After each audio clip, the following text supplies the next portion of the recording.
City Ravi ಅರೆಸ್ಟ್ಗೆ ಸಂಬಂಧ BJP ಸುದ್ದಿಗೋಷ್ಠಿಯನ್ನ ನಡೆಸಲಿದೆ. ಬೆಂಗಳೂರಿನ ಬಿಜೆಪಿ ಕಚೇರಿಯಲ್ಲಿ ಸುದ್ದಿಗೋಷ್ಠಿಗೆ ಈಗ ಸಿದ್ಧತೆಗಳನ್ನ ಮಾಡಿಕೊಳ್ಳಲಾಗ್ತಾ ಇದೆ. ಇವತ್ತು ಸುದ್ದಿಗೋಷ್ಠಿಯನ್ನ ನಡೆಸಲಿದ್ದಾರೆ ಎಂಎಲ್ಸಿ ಸಿಟಿ ರವಿ. ಬಿಜೆಪಿ ಕಚೇರಿಯಲ್ಲಿ ಸುದ್ದಿಗೋಷ್ಠಿಗೆ ಸಿದ್ಧತೆ ನಡೆದಿದೆ. ಬೆಳಗ್ಗೆ 11:30ಕ್ಕೆ ಸುದ್ದಿಗೋಷ್ಠಿಯನ್ನ ನಡೆಸಲಿದ್ದಾರೆ ಸಿಟಿ ರವಿ.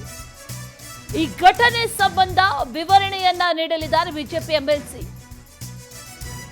ಅರೆಸ್ಟ್ ಆದ್ರೂ, ಬಂಧನ ಆಯ್ತು, ರಿಲೀಸ್ ಆಯ್ತು, ಅದರ ಮಧ್ಯದಲ್ಲಿ ಸಾಕಷ್ಟು ಹೈಡ್ರಾಮಾಗಳಾಯ್ತು. ಎಲ್ಲಾ ವಿಚಾರಕ್ಕೆ ಸಂಬಂಧಪಟ್ಟಂತೆ ಇವತ್ತು ಸುದ್ದಿಗೋಷ್ಠಿಯನ್ನ ನಡೆಸ್ತಾರೆ. ಸುದ್ದಿಗೋಷ್ಠಿಯನ್ನ ನಡೆಸಿ ಒಂದಷ್ಟು ಕ್ಲಾರಿಫಿಕೇಶನ್ಸ್ ಕೊಡುವಂತ ಸಾಧ್ಯತೆ ಇದೆ ಅನ್ನುವಂತ ಮಾಹಿತಿ ಲಭ್ಯವಾಗ್ತಾ ಇದೆ. 11:30ಕ್ಕೆ ಸುದ್ದಿಗೋಷ್ಠಿಯನ್ನ ನಡೆಸಲಿದ್ದಾರೆ. ಬಿಜೆಪಿ ಕಚೇರಿಯಲ್ಲಿ ಸುದ್ದಿಗೋಷ್ಠಿಯನ್ನ ನಡೆಸ್ತಾರೆ. ಆ ನಿಟ್ಟಿನಲ್ಲಿ ಸಿದ್ಧತೆಗಳನ್ನ ಕೂಡ ನಡೆಸಲಾಗಿದೆ. ಈಗಾಗಲೇ ರಿಲೀಸ್ ಆದ ನಂತರದಲ್ಲಿ ಸಿಟಿ ರವಿ ಮಾತಾಡಿದ್ರು. ಯಾವ ರೀತಿಯಾಗಿ ಪೊಲೀಸರನ್ನು ನಡೆಸ್ಕೊಂಡ್ರು, ಪೊಲೀಸರ ನಡೆಯ ಬಗ್ಗೆ, ಸರ್ಕಾರದ ನಡೆಯ ಬಗ್ಗೆ, ಇದೆಲ್ಲದರ ಬಗ್ಗೆಯೂ ಕೂಡ ಸಿಟಿ ರವಿ ಮಾತಾಡಿದ್ದಾರೆ. ಜೊತೆಗೆ ಪೊಲೀಸರ ಕ್ರಮ ಕಾನೂನು ಬಾಹಿರ ಆಗಿತ್ತು ಅನ್ನೋದನ್ನ ಕೂಡ ಹೇಳಿದ್ದಾರೆ. ಇವತ್ತು ಅಧಿಕೃತವಾಗಿ 11:30ಕ್ಕೆ ಬಿಜೆಪಿ ಕಚೇರಿಯಲ್ಲಿ ಸುದ್ದಿಗೋಷ್ಠಿಯನ್ನ ಕೂಡ ಕರೆಯಲಾಗಿದೆ. ಅಲ್ಲೂ ಕೂಡ ಒಂದಷ್ಟು ವಿಚಾರಗಳ ಬಗ್ಗೆ ಬಹಳ ವಿವರವಾಗಿ ಎಲ್ಲಾ ವಿಚಾರಗಳನ್ನ ಕೂಡ ಮಾತಾಡಲಿದ್ದಾರೆ. ಮತ್ತಷ್ಟು ಡೀಟೇಲ್ಸ್ ಅನ್ನ ನೀಡ್ತಾರೆ ನಮ್ಮ ಪ್ರತಿನಿಧಿ ರೂಪೇಶ್. ನೇರ ಸಂಪರ್ಕದಲ್ಲಿ ಜಾಯಿನ್ ಆಗ್ತಾ ಇದ್ದಾರೆ. ರೂಪೇಶ್, ಗಮನಿಸ್ತಾ ಇದ್ದೀವಿ, ಈಗ ರಿಲೀಸ್ ಆದ ನಂತರದಲ್ಲಿ ಸಾಕಷ್ಟು ಜಟಾಪಟಿಗೂ ಕೂಡ ಕಾರಣ ಆಗ್ತಾ ಇದೆ. ಇವತ್ತು ಸುದ್ದಿಗೋಷ್ಠಿಯನ್ನ ಕೂಡ ಕರೆದಿದ್ದಾರೆ. ಯಾವೆಲ್ಲ ವಿಚಾರದ ಬಗ್ಗೆ ಮಾತಾಡಬಹುದು ಅನ್ನುವಂಥ ಎಕ್ಸ್ಪೆಕ್ಟೇಷನ್ಸ್ ಇದ್ರೂ ಕೂಡ ಇದು ಮುಂದೆ ಯಾವ ರೀತಿಯಾಗಿ ಟರ್ನ್ ತಗೊಳ್ಬಹುದು ರಾಜಕೀಯವಾಗಿ ಅನ್ನುವಂಥ ಪ್ರಶ್ನೆ ಕೂಡ ಕಾಡ್ತಾ ಇದೆ. ಡೀಟೇಲ್ಸ್ ಅನ್ನ ಕೊಡೋದಾದ್ರೆ ರೂಪೇಶ್. ಅಶ್ವಿನಿ, ಇಲ್ಲಿ ಲಕ್ಷ್ಮೀ ಹೆಬ್ಬಾಳ್ಕರ್ ಅದೇ ರೀತಿಯಾಗಿ ಸಿಟಿ ರವಿ ನಡುವಿನ ಜಟಾಪಟಿಯಲ್ಲಿ ಸಂತ್ರಸ್ತರು ಅಂತ ಹೇಳಿದ್ರೆ ಅಲ್ಲಿ ಲಕ್ಷ್ಮೀ ಹೆಬ್ಬಾಳ್ಕರ್ ಅವರು, ಯಾಕಂತ ಹೇಳಿದ್ರೆ ಅವರ ಮೇಲೆ ಸಿಟಿ ರವಿ ಅವರು ಒಂದಿಷ್ಟು ಅವ್ಯಾಚ್ಯ ಶಬ್ದ ನಿಂದನೆ ಮಾಡಿದ್ದಾರೆ, ಅಶ್ಲೀಲ ಪದ ನಿಂದನೆ ಮಾಡಿದ್ದಾರೆ. ಆದ್ರೆ ಈ ಪ್ರಕರಣದ ಮೇಲೆ ತಗೊಂಡಿದ್ದು ಯಾರು ಅಂತ ಹೇಳಿದ್ರೆ ಬಿಜೆಪಿ ನಾಯಕರು. ಯಾಕಂತ ಹೇಳಿದ್ರೆ ಪೊಲೀಸ್ನವರು ಅದೇ ರೀತಿಯಾಗಿ ಸರ್ಕಾರದ ಎಡವಟ್ಟಿನಿಂದ ಈ ಪ್ರಕರಣ ಸಂಬಂಧಪಟ್ಟಂತೆ ಸಾಕಷ್ಟು ಮೈಲೇಜ್ ಅನ್ನ ಬಿಜೆಪಿ ನಾಯಕರು ಅದರಲ್ಲೂ ಕೂಡ ಸಿಟಿ ರವಿ ಪಡ್ಕೊಂಡಿದ್ದಾರೆ. ಕಾರಣ ಹೇಗಂತೇಳಿ ನಾವು ಎಕ್ಸ್ಪ್ಲೇನ್ ಮಾಡೋದಾದ್ರೆ, ಇಲ್ಲಿ ಮೊದಲಾಗಿ ವಿಧಾನಸೌಧ ಅರೆಸ್ಟ್ ಮಾಡಿದ್ರು. ಆವಾಗ ಸ್ಪೀಕರ್ ಅವರ ಅಥವಾ ಸಭಾಪತಿಗಳ ಅನುಮತಿಯನ್ನು ತೆಗೆದುಕೊಂಡಿರಲಿಲ್ಲ, ಪೂರ್ವಾನುಮತಿ ತೆಗೆದುಕೊಳ್ಳದೆ ಬಂಧನ ಮಾಡಿದ್ದಾರೆ. ಇದು ಕಾನೂನಿನ ತೊಡಕು ಎದುರಾಗುತ್ತೆ.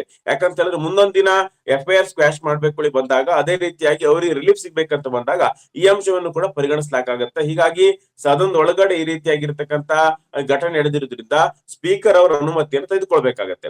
ಅದಾದ ಬಳಿಕವಾಗಿ ಸಿಟಿ ರವಿಯನ್ನ ವಶಕ್ಕೆ ಪಡಿತಾರೆ. ವಶಕ್ಕೆ ಪಡೆದು ಕನ್ನಪ್ಪರ ಪೊಲೀಸ್ ಠಾಣೆಗೆ ಕರ್ಕೊಂಡು ಹೋಗ್ತಾರೆ. ಇರ್ಲಿ, ಅಲ್ಲಿ ಕರ್ಕೊಂಡು ಹೋದ್ರು ಅಂತ ಹೇಳಿ ಭಾವಿಸ್ಕೊಳ್ಬಹುದು. ಆದ್ರೆ ಅಲ್ಲಿ ಒಂದಿಷ್ಟು ಹೈಡ್ರಾಮಾಗಳು, ಪೊಲೀಸ್ನವರು FIR ಕಾಪಿ ಕೊಡದೇ ಇರೋದು, ಎಲ್ಲಾ ವಿಚಾರಗಳು ಒಂದು ಬಿಜೆಪಿಗೆ ಪ್ಲಸ್ ಆಗೋ ತರ ಮಾಡ್ತು. ಅದಾದ ನಂತರ ನಿನ್ನೆ ಬಂಧನ ಆಯ್ತು. ನಿನ್ನೆ ಹೆಚ್ಚು ಮಾತಾಡಿರ್ಲಿಲ್ಲ ಸಿಟಿ ರವಿ ಅವರು. ಲೆಕ್ಕ ಚುಕ್ತ ಮಾಡುವಂತ ಸಂದರ್ಭ ಬರುತ್ತೆ ಅಂತ ಹೇಳಿ ಸಿಟಿ ರವಿ ಹೇಳಿ ಅಷ್ಟೇ ಹೋದ್ರು. ಹೀಗಾಗಿ ಸಾಕಷ್ಟು ಆಕ್ರೋಶಗಳಿದೆ, ಸಾಕಷ್ಟು ಅಸಮಾಧಾನಗಳಿದೆ. ಸರ್ಕಾರದ ವಿರುದ್ಧ ಸಾಕಷ್ಟು ಸರ್ಕಾರ ಷಡ್ಯಂತ್ರ ಮಾಡಿದೆ ಅಂತೇಳಿ ಆರೋಪವನ್ನು ಹಿಂದೆ ಆ ವಿಡಿಯೋದಲ್ಲಿ ಮಾಡ್ತಾ ಇದ್ರು. ಎನ್ಕೌಂಟರ್ ಮಾಡ್ಲಿಕ್ಕೆ ಸರ್ಕಾರ ಹೊರಟಿತ್ತು ಅಂತ ಹೇಳಿ ಈ ಎಲ್ಲಾ ವಿಚಾರದ ಬಗ್ಗೆ ಮಾತಾಡ್ಲಿಕ್ಕೆ ಸಿಟಿ ರವಿ ಅವರು ಬಿಜೆಪಿ ರಾಜ್ಯ ಕಚೇರಿಯಲ್ಲಿ ಇವತ್ತು 11:30ಕ್ಕೆ ಒಂದು ಸುದ್ದಿಗೋಷ್ಠಿಯನ್ನ ಕರೆದಿದ್ದಾರೆ.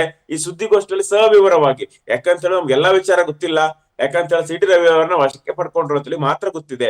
ಅದಾದ ಬಳಿಕ ವಶಕ್ಕೆ ಪಡ್ಕೊಳ್ಳುವಂತಹ ವೇಳೆ ಆದ ಮೇಲೆ ಅವ್ರನ್ನ ಸುವರ್ಣಸೌಧದಿಂದ ಖಾನಾಪುರ ಕರ್ಕೊಂಡು ಹೋಗುವಂತ ದಾರಿಯಲ್ಲಿ ಏನೇನಾಯ್ತು, ಅದಾದ ಬಳಿಕ ಜೈಲು ಒಳಗಡೆ ಏನೇನಾಯ್ತು, ಅದಾದ ಬಳಿಕವಾಗಿ ಅವ್ರನ್ನ ಪೊಲೀಸ್ ಕಸ್ಟಡಿಯಲ್ಲಿ ಇದ್ರು, ಆ ಸಂದರ್ಭದಲ್ಲಿ ಏನೇನಾಯ್ತು, ಅದಾದ ಬಳಿಕ 12:30 ಸಮಯಕ್ಕೆ ಅವ್ರನ್ನ ಖಾನಾಪುರ ಪೊಲೀಸ್ ಠಾಣೆಯಿಂದ ಸ್ಥಳಾಂತರ ಮಾಡಲಾಗತ್ತೆ. ಪೊಲೀಸ್ನವ್ರು ಹೇಳಿದ್ದು ಬೆಂಗಳೂರು ಕರ್ಕೊಂಡು ಹೋಗ್ತೀವಿ, ಅಲ್ಲಿ ಕೋರ್ಟಿಗೆ ಪ್ರೊಡ್ಯೂಸ್ ಮಾಡ್ತೀವಿ ಅಂತೇಳಿ.